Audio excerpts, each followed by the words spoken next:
राज्यसभा की 12 सीटों के लिए 3 सितंबर को होने जा रहे उपचुनाव पर सभी की निगाहें टिकी है। यह चुनाव न केवल सीटों की संख्या के कारण बल्कि राजनीतिक समीकरणों में संभावित बड़े बदलाव के कारण भी महत्वपूर्ण है। असम, बिहार, महाराष्ट्र की 2-2 सीटों पर, जबकि मध्य प्रदेश, हरियाणा, राजस्थान, त्रिपुरा, ओडिशा और तेलंगाना के 1-1 सीटों पर वोटिंग होनी है। तेलंगाना को छोड़कर बाकी सभी 11 सीटों पर बीजेपी और एनडीए के सहयोगियों की जीत की पूरी संभावना है। यदि ऐसा होता है तो यह बीजेपी के लिए एक बड़ी उपलब्धि होगी, क्योंकि इससे उनकी संख्या राज्यसभा में 100 के करीब पहुंच जाएगी और एनडीए भी बहुमत के आंकड़े को पार कर जाएगा।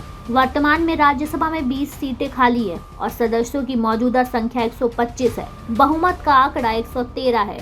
फिलहाल बीजेपी के पास 87 सांसद हैं और एनडीए के पास 101 सांसद हैं। एनडीए को 6 मनोनीत और 1 निर्दलीय सांसद का भी समर्थन प्राप्त है। उपचुनाव के परिणाम स्वरूप बीजेपी की संख्या 97 और एनडीए की संख्या 112 तक पहुंच सकती है, जिससे मनोनीत और निर्दलीय सांसदों को मिलाकर एनडीए के पास 119 की संख्या हो जाएगी, जिससे एनडीए मनोनीत और निर्दलीय सांसदों के समर्थन से बहुमत का आंकड़ा 117 पार कर लेगा। राजनीतिक दृष्टिकोण से देखें तो यह चुनाव बीजेपी और एनडीए के लिए महत्वपूर्ण है। इससे पहले फरवरी में राज्यसभा में 15 सीटों पर हुए चुनाव में जमकर क्रॉस वोटिंग हुई थी, जिससे बीजेपी को हिमाचल और यूपी की 2 अतिरिक्त सीटें मिल गई थी। कुल 56 सीटें खाली हुई थी, जिसमें से 41 सदस्य निर्विरोध चुने गए थे। यूपी की 10 सीटें समेत कर्नाटक और हिमाचल की राज्यसभा सीटों पर वोटिंग हुई थी, जिसमें बीजेपी ने 10, कांग्रेस ने 3 और सपा ने 2 सीटें जीती थी। यह उपचुनाव आगामी आम चुनावों के लिए भी एक संकेत हो सकता है। यदि बीजेपी और एनडीए सफल होते हैं तो यह उनकी बढ़ती राजनीतिक पकड़ को दर्शाएगा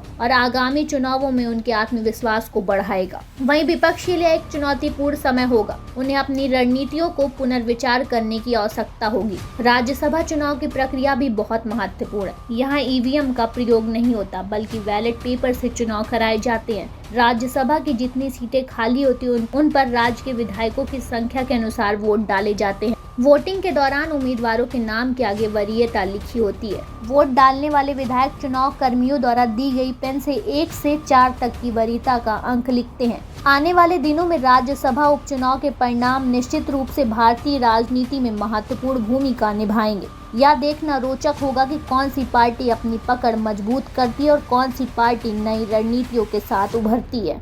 खुशी सिंह, द पेज 19।